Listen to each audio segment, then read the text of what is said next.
Wis cukup semene wae. Ngelingono bayangan sepuh.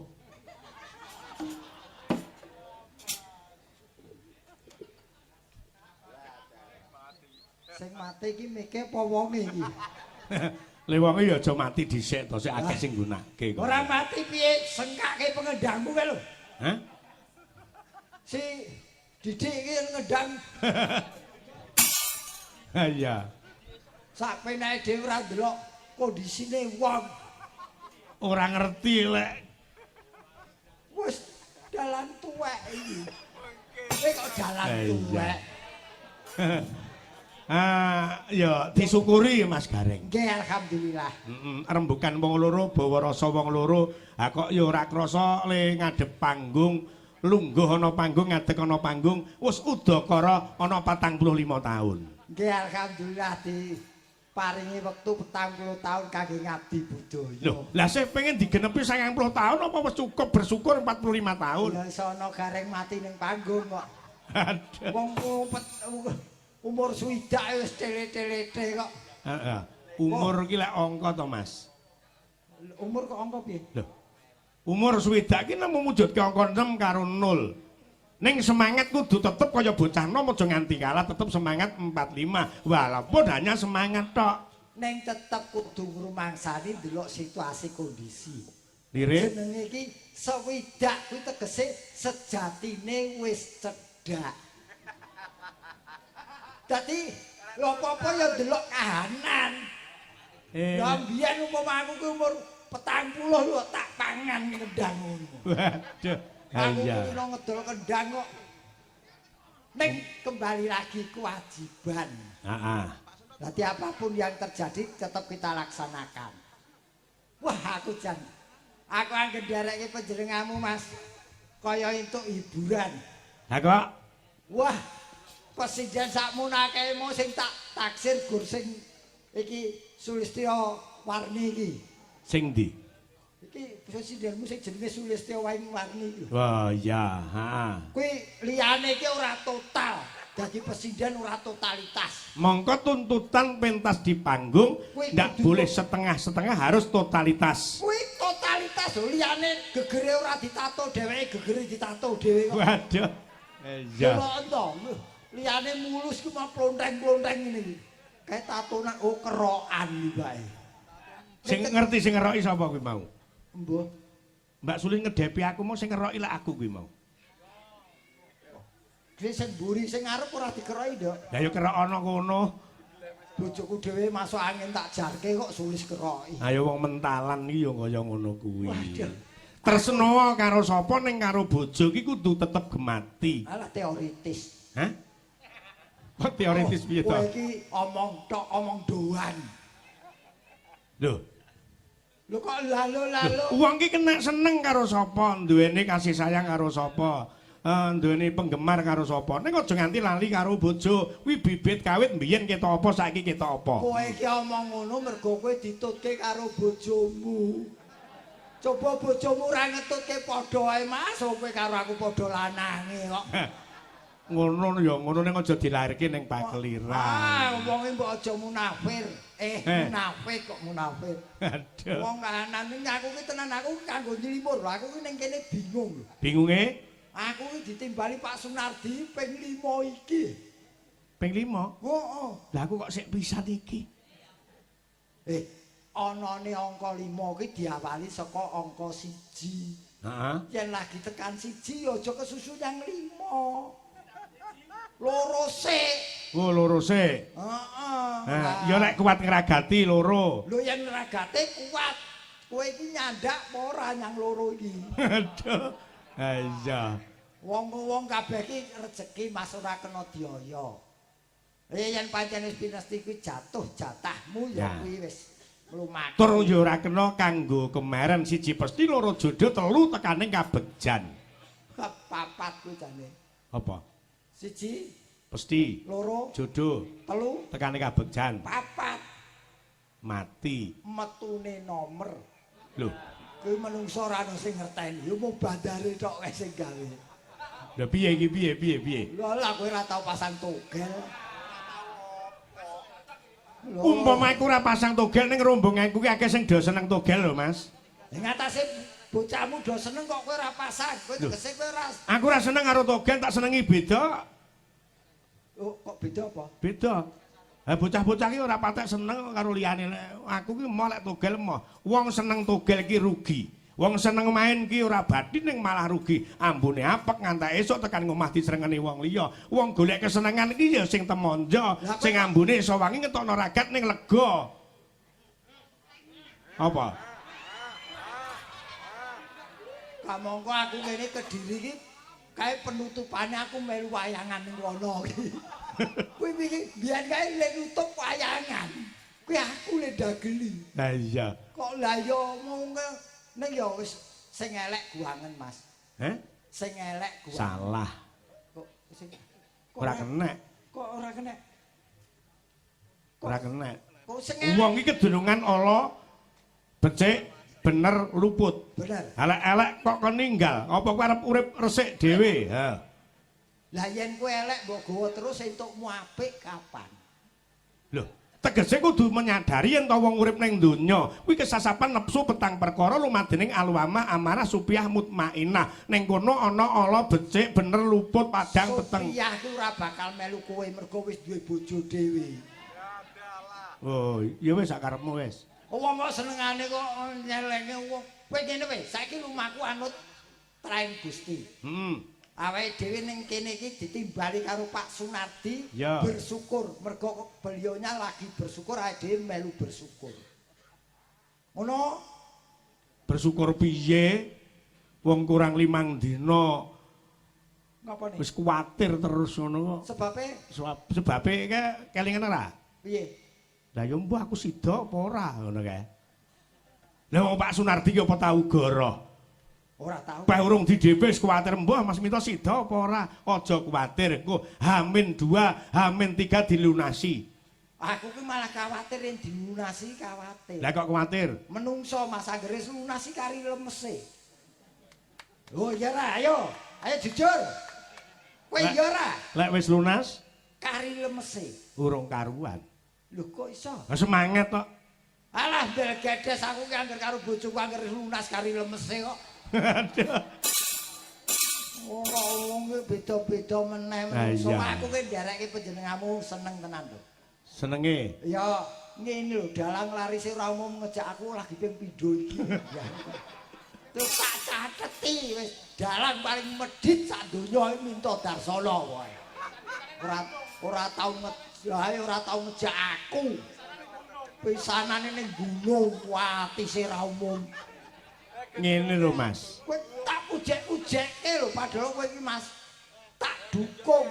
Jenengmu kowe tegese wis apik lho. Jenengmu sapa? Jenengmu sapa Mas?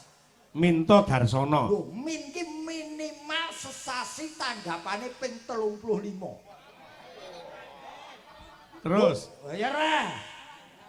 Toki tata kramane isih kenceng mergo kejaba dalang iki uga kades. lho rungokno, bocah-bocah iki jejer maido aku. Dalang sak Indonesia sing paling lurus jujur iki renek liyane aku. Duit ora tau nyekel byuk ketubyuk ning wong wedok, apa aku ora seneng kok ya golek dhewe. Kuwi biasane walian. Walian piye? Sing mbok omongke iki walian mergo tempe kae ora diwalik ya gosong. Ngono, iki tutuke ra jenengmu. Tutuke. Dar ki darbe keluyan sindene ayu-ayu. Lho, delok. Ayu lemu. Lho, lemu ki lemah lembut, murah senyum. Oh, mula awake lemu kuwi darbe keluyane Pak Minto Darsana. Saya tuwa saya brai. Ya ra, Mas. Ya ra, ayo. Saya tuwa saya brai. No ki nonton pawakane. Sik, Reng. Kowe iki lek mutitis lho lek nyawang aku. Lho, aku ngerti sadurunge winarah. Berarti arep mati barang ya roh matiku taun iki, dinane iki, wulan iki ngerti. Aku ngerti ning ora tak kandhake kowe ku ndak siap-siap. Wah iya. No ki lho ki nonton pawakane senengane royal. Royal ngerti? Ora. Golek kesenengan. Heeh. Kesenengan ki apa? Hobi gandeng kowe dalang, hobimu nglumpukke wayang. Nglumpukke gamelan, nglumpukke demenan.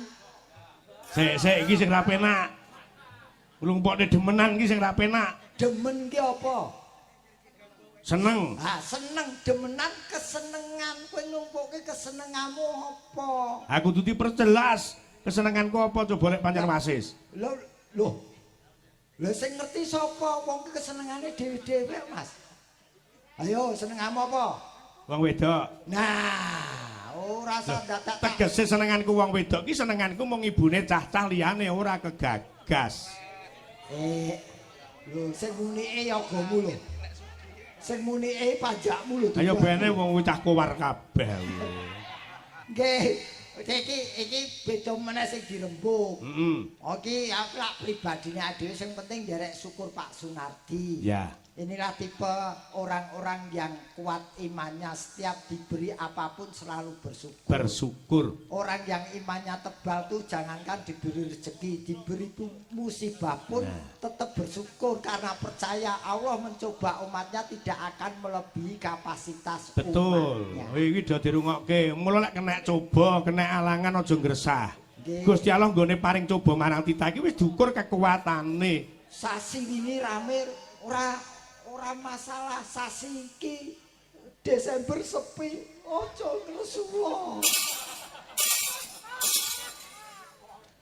Ayo wong kabeh iki ya do ora ngrumangsani lek awake dhewe iki nyambut gawene wong nyambut gawe musiman. Gumantung swasana. Nah, sepi aku ya sepi. Sepi kok ngresula. Muh, kancane akeh mula yen sepi gemaro menabung. Betul. Kanggo nutup yen rame gemaro menabung kanggo nutup sing sepi. Ning sindenku iki sregep nabung kabeh kok, Mas. Kaya apa? Oh, le sregep le ramo nger entuk tanggapan iki sok disisihke. Nggih nyicil tabungan ning Mekar. Opo utang kabeh iki? Ayu-ayu hobine utang. Loh, hutang ki penyemangat loh, Mas. Hidup zaman sekarang tanpa hutang dan kredit hampa. Lah, ngono wis. Pokoke mula syukure Bapak Sunardi ki ora mung kanggo diri pribadi, ning bener-bener pengen nyenengke wong tuane sing panjenengane bukase ki sing gembol, sing nglairke, sing gedhekke nganti sing minterke, nganti sing ndadekke kaya ngene iki mula tetep eling karo wong tuane. Betul, ana tembunge kae surga di telapak kaki ibu. Ya, al janatu tahta aqdamil ummahat. Mula yang kanggoku Mas, sejelek-jeleknya ibu saya itu adalah surgaku. Sejelek-jeleknya bapak saya itu adalah pahlawanku. Nah, dirungokke kuwi Agus, jaipong aja wani karo wong tuwa. Dituturi pagah, biyane mendem awak-awakku dhewe, duit-duitku dhewe. Lek modar mbuh kowe lek ora gugu. Mula ngati-ati aja sok sulaya karo wong tuwa. Kelangan surga lan kelangan pahlawan. Nah, Mbak Lucy timbalana, Mas. Aja lise angkrem kok. Heh? Lucy angkrem. Lho kok delok. Kaya jago to. Arep ngadeg dibanyoni sik iki. Waduh. Lho, ae diiringi apa no? Diiringi niki kan derekne senior. Ya mesine nggih diiringi sing halus-halus. Piyayi. Wah. Areng ngarani gareng tuwek senior. Lho, mboten enten istilah tuwa. Kabeh ki enom awekne sing penting siji ora ndelok KTP. Loro ora ngitung umur. KTP fotone KTP jenengan sampean tingali foto KTP ki welek tapi seumur hidup to. Makane rasa didelok ben awet enom terus. Lho, Aku ora tau ndelok KTP kok. ya ora usah. Ilang kok. diringi perahu layar, Mas. Kaya apa? Mbak Lucy Braman ben jumeneng. Yuk, kaya apa? Dados. Wes kono ki petuk para senior-senior. Wah, iki ora mung senior kawak-awu. Nyapa tentang gayamu barang. Tegese wis ora mung senior ning ya sugih pengalaman, sugih mentale wis kandel. Sugih daging. Apa kowe daging? Iki cara piyayi loro iki cara pacul wis pacul gerang kabeh. Oh. Klebu sak dalange. Iki daginge wis poel. Ora powel. Poele mburiku iki bareng wis powel. Aku sakjane gak seneng ketemu Dalang iki ora sok poel, dalang iki nglungsungi. Maksud apa, Dek? Nglungsumi? Heeh. Kan biyen apa gak nglungsumi ae? Malah paling merampang tok. Enek parian. Apa? Mangan gedang diki terbudeng. Apa? Enek dalah rada gendeng. Gak seneng blas aku ketemu wong iki tenan. Aku seneng oleh kabar. Ana gedang cacahe loro. Ana gedang cacahe loro. Ana dalang kurang separuh. Tegese 100 ora genep. Ana gedang dideleh amben. Apa? Keplenyok. Heh? Keplenyok. Ambene apa ora digo turu? Lah iya, ambene akeh tinggine. Mbok liyane amben apa ora? Liyane amben. Hari gini yo amben, spring bed apa piye kono? Wong Set. dalang laris sok turune amben. Lah iya. Lho spring bed, sofa, amben apa kuwi? Assalamualaikum warahmatullahi wabarakatuh. Waalaikumsalam warahmatullahi wabarakatuh. Nyauri deh, nyauri. Biasa. Waras kok. Waras? Oh, berarti rumangsa lek ngono. Apa to? Ngaku waras kok berarti saurunge gendeng. Oh, aku ora ngarani gendeng lho. Lho. Mbak-mbak ki pimpinan lho. Kok iso bonek ki Pak Minto gendeng? Alah, Dik, alah. Anak buah apa? Pak Minto ki dalang kok gebonek ki Pak Minto gendeng. Dia musuhku, Lah musuhku. muksa ya musane ora kena kowe ngarani Pak Minto gendeng. Waras iki pirang dino. Pak Minto ora gendeng ya. Lah terus apa lek ra gendeng? Lah takono dhewe. Ya. Ya, Mak. Ning lek diukur timbang dalange cara gendenge akeh kono.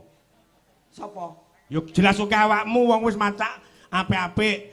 Monggo pasuryane ya becik dadak diclorengi nganggo putih apa ora wong gendeng coba. Saya ini tipe orang yang enggak sombong. Lah kok ora sombong? Di balik corean saya tertutup wajah yang ganteng. Aku ora kepengin gantengku dingerteni wong liya, cukup garingnya saja. Iki wong ora sombong. Lho, you know? Oh, ngono. Lah karo dene sing ditokne ya ora waras nek kon macak. Karo meneh aku ngene wani ngadepi wong liya timbangane iki bagus-bagus sing ketok gur cenele tok. Ayo, Diomongi. Ayo, ya ora. Gentleman, Bu. wah kendel aku. Mun tak ngono, mbok ganteng ki minta Darsunu ki. Darsono. Kok sungu?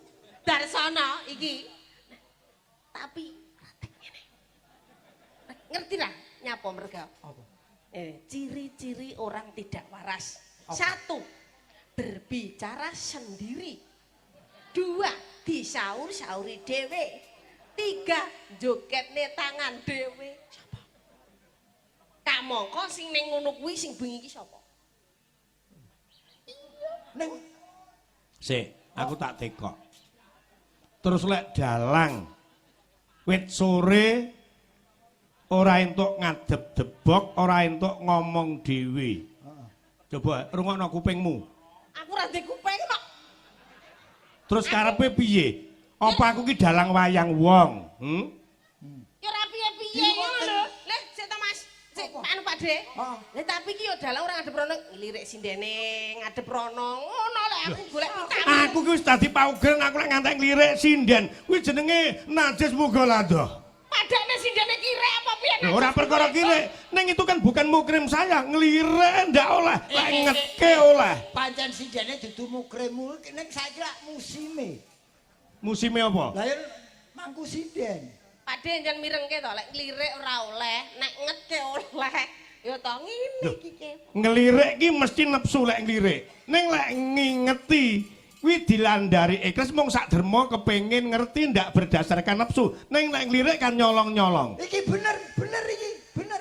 Tak Seneng. Seneng enek sing belani we, bengi iki. Loh, Seneng. logika Mbak, logika. Lek nyawang ngene iki ora apa-apa mergo iki tanpa didasari nafsu. Iya. Ning lek ngene iki kenene mesti, beh sindene ganjing ayu-ayu. Mesti ngono. Iki iso jawab ngono mergo wis tau nglakoni. Pengalaman. Tak belo kowe. Sapa sing urung tau nglakoni? Embuh. Nek ya ora apa-apa trae Pak De, ya lumrah ae wong Pak dalange ganteng, terkenal duwite akeh. Lek roh cewek ayu ra pengen ki berarti ra normal. Lah kuwi lho ngerti ya. Wong ki lek wong lanang cethuk wong wadon kok ndak demen kuwi wajib dirawuhke Pak Purnomo. Jelas ora normal. Wis to, batine, elah aku ora butuh liyane bojoku. Anak wong ayu sing kaya apa pipine mining-mining, aku ora butuh gombal amoh. Wong lanang normal karo wong ayu, ora demene apa picek matane. Iki wong lanang jujur ngene iki. Sing mbok bela ki sapa? Wis pokoke aku tak bela kabeh. Aku seneng kok yen ana wong padu seneng kok. Pokoke malam ini tuh kita semangat 45. Karena napa nggih? Luar biasanya saya itu kagum kalih Bobo Suwadi. Bobo Suradi. Biyen saurunge KTP-ne Suwadi. Bapak Sunardi. Nggih jane kula pun ping pindho ditimbali belione, tapi lali aku lek lunas. Ping pindho. Pindho kok ora hafal. Aku lek ping pindho kok ngoyo to wisan. Lah nyapa kok ngoyo? Embuh kok ngoyo ngono wisan. Mesti rono lho playune anak jak omong. Gelau. Niki. Dadi ngene, napa nggih Pak Pak sinten? Sunardi lho. Sunardi. Mireng kok gak? Iya. Sunardi. Nah, Pak Sunardi niku dalang kondang saantero jagat wis diundang sedaya. Gitu Pak De.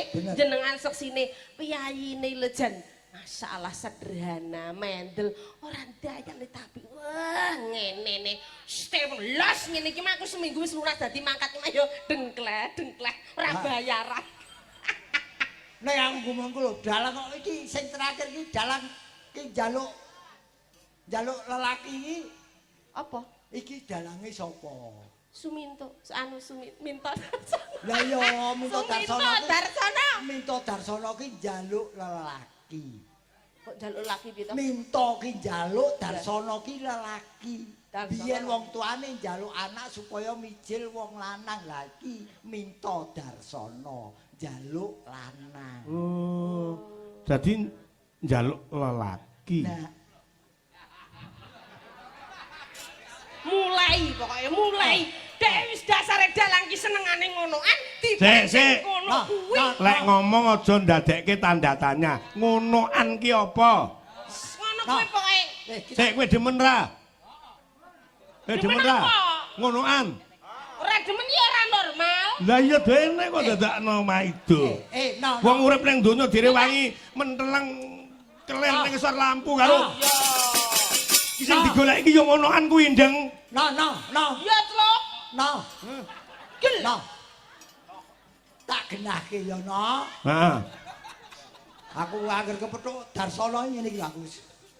Diomongi ora genah. Aja nganggo layar. Lelaki ora nganggo layar. Yen nganggo layar wis beda tegese no. Sik iki rada bingungke. Lelaki aja nganggo Layar. garis miring. Heeh, yen nganggo garis miring tegese wis beda no. Garis miring laki. Nah, kuwi ora masalah. Nek Ah. kok kei layar. Lah kuwi. Kuwi tambok tambahi N meneh. Wah, saya kisruh kuwi. Lah kok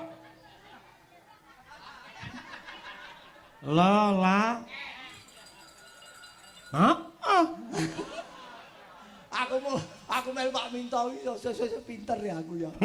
Aku padahal wong alim lho. Nah, tembange Mas diaturke sik Mas Gareng. Napa, Mak? Nah, iki ana pundutan bajing loncat. Nah, Niki. Ngapa enten Pak De kok ora sing alus riye? duel panjenengan karo Mbak Lucy Brahman. Duel. Kok duit? Lah apa? Duit. Kok duit? Duit ki lek alusan. Krana kowe wis nyebut layar laki ki duel. Oh iya. Balik rono neh. Ngomong ning nang iki demene ora ilok-ilok. Lho, Wong normal ora demen ra ilok-ilok, goblok. iya ya. Nggih spesial Pak Nardi. Ibu kasih. Ibu kasih, mugi tansah panjang yuswa. Amin. Diparingi kesehatan. Amin. Kuatah rezekinipun. Amin. Tambah lancar panene melimpah ruah. Amin. Ya. Bos saya. Iki bajing loncat nganggo bawa apa langsung? Langsung mboten menapa. Engko ora gelo. Lusi ora. Engko nek bareng dilangsungke wonge apa-apa mbok aja sakdek saknyet, mbok aja langsung, mbok ya di sayang-sayang dhisik ngono. Bawa mumpung sing ngejar Freddy iki titis. Bocah iki lho ning ndi eneng, dalang sapa-sapa deloni. Dalang sapa-sapa melu iki jane kowe iki. Nggih gendera dhewe ora. Ayo Mancala putra Mancala putri kok kuwi. Kalih di pedangi alun-alun. Aku selali ya bawane. Dung dung dung. Ya, kayak apa?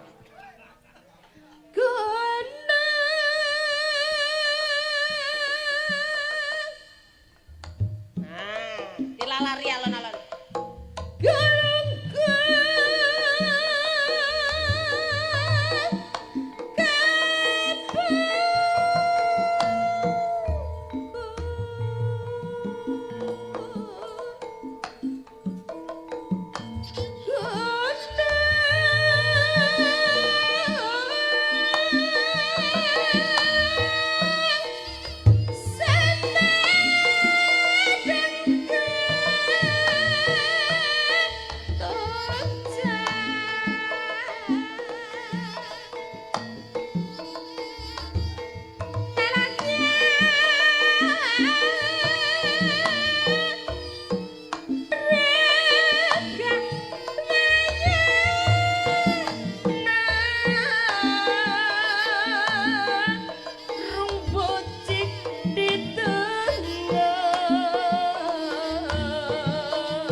Katur Pak Muidi Pagu Kediri.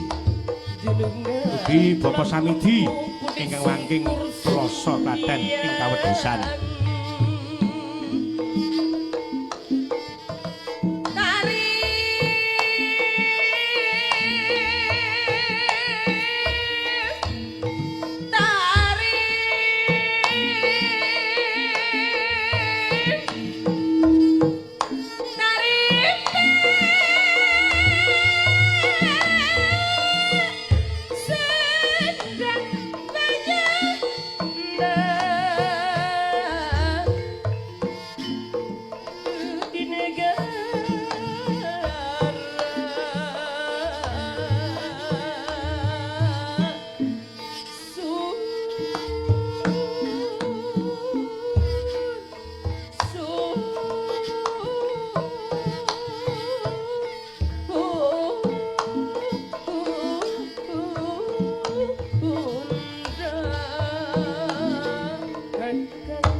Iya.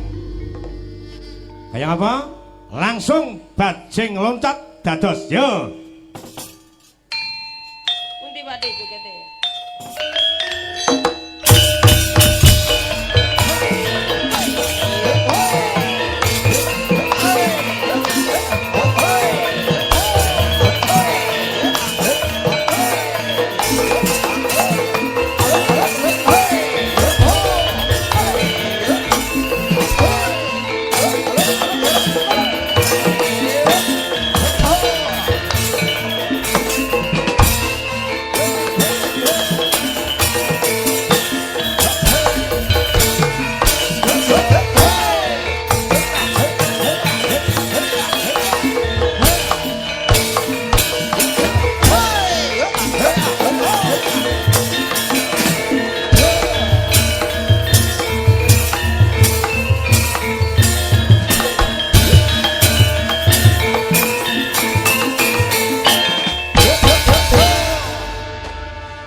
Niki kantos Pak Dekareng.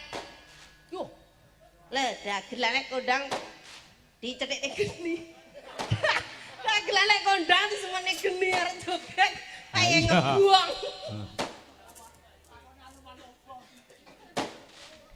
Bajing loncat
Ki kanggo neter. Kekuatane Mas Gareng. Aku 10 tahun lho ora joget jaipong iki. Ha terus kowe pancen arep nyengkake aku kowe. ngono leram ning pondokan mau wis kuwar-kuwar. Apa? Mas, aku engko pokoke gandengno karo sinden sing agresif tak tandangane. Ora yen joget biasa ora apa-apa kok joget karo nangani wong lanang kok. Ha perkara joget kasar apa alus kuwi lek urusanku to. Lho kok urusanmu sing joget aku. Lho, tapi sing kuwasa panggung ki lek aku dadi sing menang perintah ki lek ya aku. Nek apa merintahmu ya jotosi wong barang ngono kuwi. Ora, Lho, ya ora, mung cukup njoget ana panggung. Iki Isih sepisan nah kowe tak du kejaba karo Mbak Lucy Brahman, kowe tak gathukke karo Pipit Andriani. Ayo. Ngatu kok Pit? Pipit sing ndi? Nah. Lah iki Weh, ngono entek-entekno pabrik kuwi. gajih. Lah aku mau bolokne bos gajih iki malah pabrik gajih. Lus. Eh. Iki Pak Minto ki ora kleru to. Nyap, kenapa? Kaya ngene kok Pipit iki. Lho, lah ya napa? Ya pancen jenenge Pipit. Iki burung hantu iki. Pipit cilik manuk kok. Manuk pipit. Wah, lho kuwi jegok. Jegok. Lah kok guguk. Ki lho Mas. Patok, Mbah. Sing Dalang ki lek ngerti pengertian ning kene kuwi adoh saka Semarang tekan kene. Lemu laju kok kene pirang jam hawane mung ngelak mulo tak goleke iki sing megung-megung. Nah, ngono lho, Mbah. Piye, Ya- Mbah? Ya cukup gembes apa-apa. Eh, Lah kok tengki. Gembas. Kok gawake tengki ora mari ngelake plepoket. Sampeyan ya. ngerti istimewane iki. Apa? Iki ra mung diombe, Nah, Napa? niku lho. diselulupi. Nah, niku lho. Oh ya sok Lek wance anjing. nyelulupi kowe sok kalap aku. Nyapa to? Wong kok bodho wong kok bodho wedi duwe bojo lemu ki jane ngopo? Lah dal wong wadon gedhe lemu kuwi multifungsi. Nah, sampean wong loro ra duwe dhuwit bojomu sesasi ra mbok ngoni ya panggah gedhe. Iya.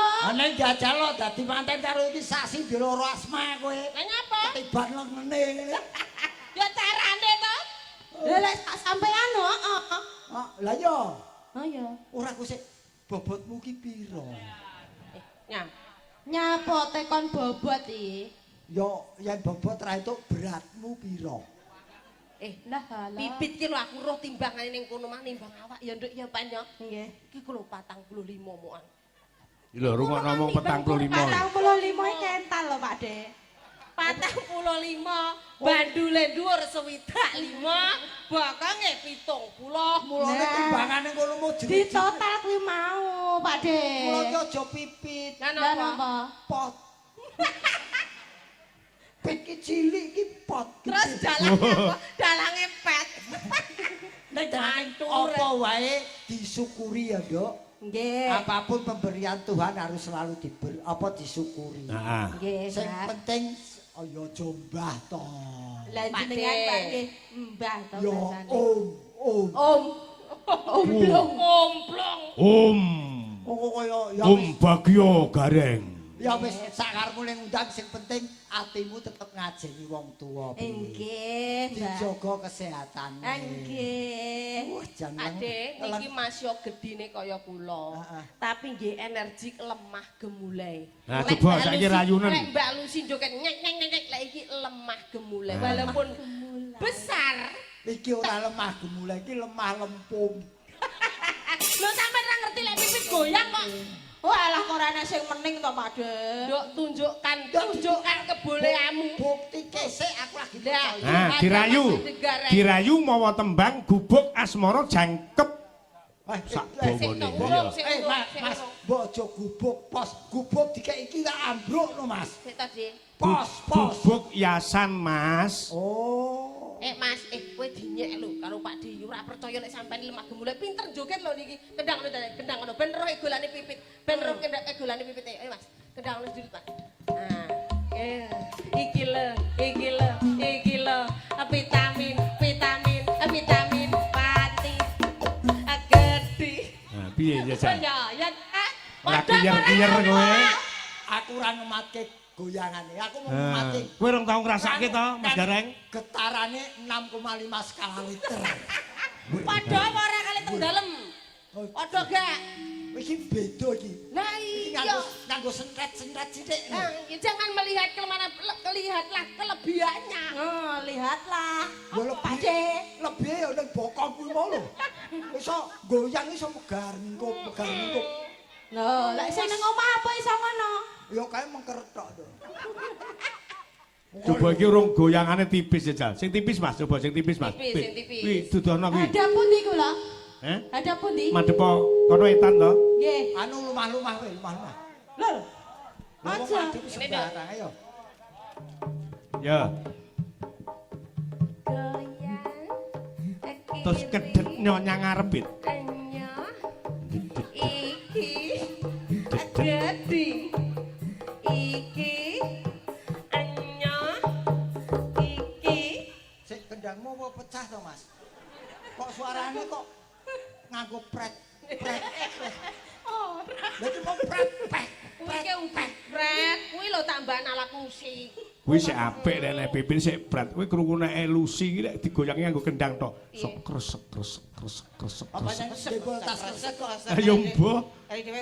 Ah dirayu Mas nganggo tembang gubuk asmara. Lho sing ngerayu dheweke aja. Lho sing ngerayu ya garenge ning tengah wong diwehi piyayi loro, tik ya seger-seger ngono kok ya. nggih jenengan teng Balah, bojone loro gedine rong. pripun dijunjung? Aku neng ndi? Pipit. Ndak pripun? Aku diselip bis malam. Lek kowe duwe bodo cilik kuwi, Nduk, sing Nggih. sereh. Lah wong Pakde mbok sadu bokong wis monting arep nyemplung kotak. Sing alon bojo Nggih, ngapunten, awake cilik ngapunten. bojone loro gede-gede iki bojo Nggih, tuwa ngono ngapunten. bojono. Biyen ki rikala cilik nonton aku nang panggung ki periki lho. Ya, tulis Saiki kan- saiki merongkol. Kuwi kan urung Kok ngerian keputusan kelas apa. 5 SD ya, Pak De? Lah iya saiki bodine kok ngene iki. Nggih disebul. Padahal garwane ning omah dhewe. Badan apa jenengan? Eh, Badan apa? arep sulup. Lah mau pet-pepet nyata mboten genah. Jare kon roman ki lho. Heeh. Wah, berarti kula riyen. Pipit lemu. Iya. Langane kok sak pupuku. Ya. Nibani anuku. Dune ngono. Kene lara sirah ngelu. Kok tibane suku terus to? Aku iki bawane apa to iki? Bawane apa bukas maro iki? Bojong.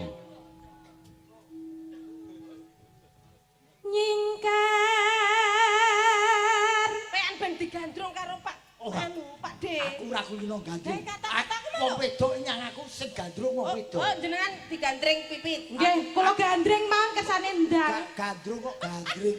Lah kesuwen kok jenengan kok. Gandrung aku sing meraba-raba. Weh. Ngoten. Cetuke subuh jenengan nek raba-raba. Lah ya ora apa-apa trah wisone wis Gampang. karek meraba-raba lho. Pokoke anggere dikeki laler dincloki lah kuwi. Nek gak ono cemplung nang blumbang. Aduh Mbak Ruk. Nyingkur. Alah, ora samaku. Wong tuwek. Ora samaku. Alah. Kok iso wis buyuten. Loh, Lah nyekel. ya sing getar ki jabone, dalem tetep tegak lurus. Alah. Wiwitan niki napa jenengan badhe napa? Tak junjung kaya Gatot Kaca Pergiwa kae lho. Lho, Ora Saestu, sah, yakin, mroto engko blungmu. alah. Alah. Ayo Pak De ya. Alah. Mas, tolong junjungno, Mas. Timbangane kowe nonton lakonono dhewe kena. Heh. Angel iki dijunjung kok angel men ya cah iki ya. Urung cethuk ngget-ngete kok nek cethuk ya gampang le Ora njujug. usah dijunjung gandeng ngene wis ketok Nggih. kepenak. Wah. Wiwitane Yo,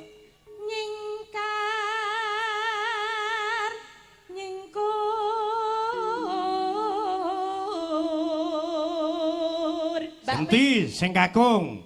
Mbak Pipit, Nggih. badhe mbucal batang to. Anu nyontekne kakung menika. Walah. ora roman ra pathek. Kok lesu. Wis. Lah ya piye wong ya Alu wong bojone. mulih aku. Enggak boleh. Lah kok Sandale sapa kuwi sing arep digawa? Sandale Mbok, sapa kuwi? Iki wek dalange to. Dalange. Dalang lare sok selope ambune ra enake. Oh, kena lencong maling. Apa ora bisa to? Kemproh kuwi dalangmu kuwi. Nyatu irung runyam ya ngono kuwi. Wis jelas slop kok diambu. Alah, Ngambu semene kae akeh sing diambu kok slop diambu. Alah kowe mesti ya goleki sing mambu mesti mbok goleki kowe. Padha lanange. Dawa kaya ula. Loh. Lingsem yen kemutan. Lah ya yen kemutan barang dawa kaya ula. Oh, nggih nggih. Iki wis ora kemutan apa. Yen kemutan. Kemutan apa ndelok ora tak ketok kemutan. Oh, kemutan. Kemutan. Kemutan. Nggih. Terus kowe sing nembang. Kemutan ki apa to? Kelingan. Salah. Lah napa? Kemutan ki saka tembung mutan. Dadalah. Silak rono nek. Dalang ki anggere Ya ta? dalang ki anggere kulino nyapu ya isine ngeres tok. Iya ya Dek wis to. Mbok arep kaya ngapa duwite kae pirang-pirang lek dep-depane debok, makane pikirane ya ngeres. Layune ya rono ae. Wong ken mutan kok kon ngemutan. Beda tegese. Ora apa-apa. Wong sing maido ya wong kucluk kabeh. Karo dene gurune ya koclok lho. Sapa gurune kucluk? Lah sapa sing ngadep debok ya sapa? Lah aku kucluk nyapa kok melu rene? Berarti lek ngono aku ya koclok.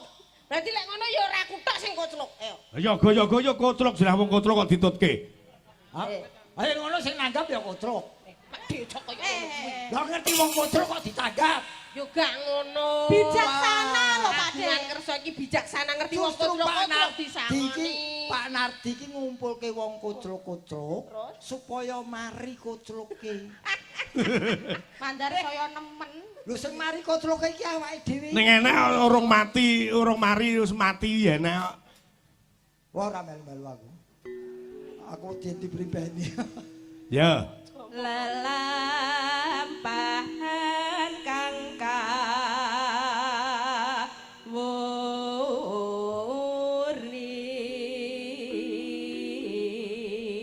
kawurni. Delok kae, TV petang apa? 70 in lho kebak awakmu tok iki. Nggih, mbledos niku lek di zoom. Tresna tulus nadyan engku bek Rang mempor tak uncali gedang. Wong kancane kaya geger iso legere ngono. Lah nggih. Aja diganggu, aja diganggu. Iso Iki piye lagi nolak Bos, bos. Walah. Ya, kaya ngapa Mas Gareng tembange diaturke. Yuk dados.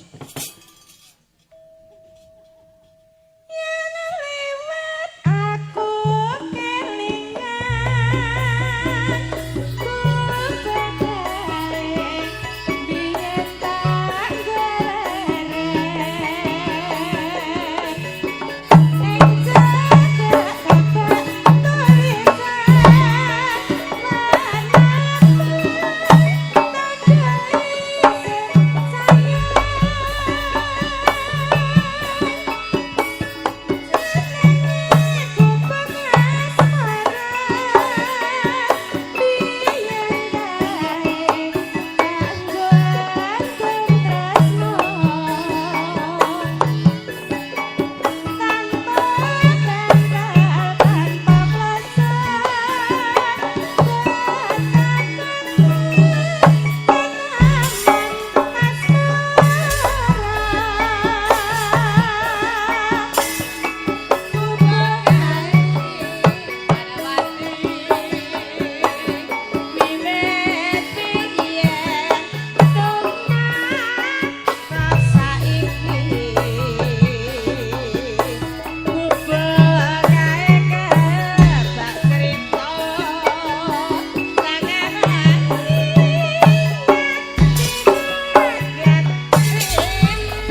ayo Ger.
Tembang gubuk asmara wis diaturke. Ki sing diarani nyolong pethek ki si Pipit iki. Nyolong pethek piye ta? Nyolong pethek tegese jalma kan kena kinira. Oh, jalma kan kena kinira. Banyak kelebihan walaupun bodi sudah lebih tapi kelebihan kepinteran suara apik nembang ya becik. Leres bisa menjadikan kelemahan menjadi suatu kelebihan.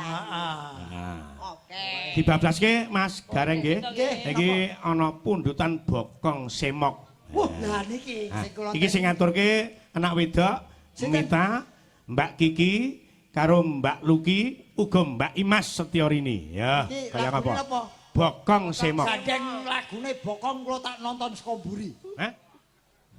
Ngematke bokong-bokong iki. Wah, arep kok gawa mulih ning Semarang. Iya entuk bokong kok Sekar Gadung ngono. Oh, mboten bokong teng omahno keal-keol.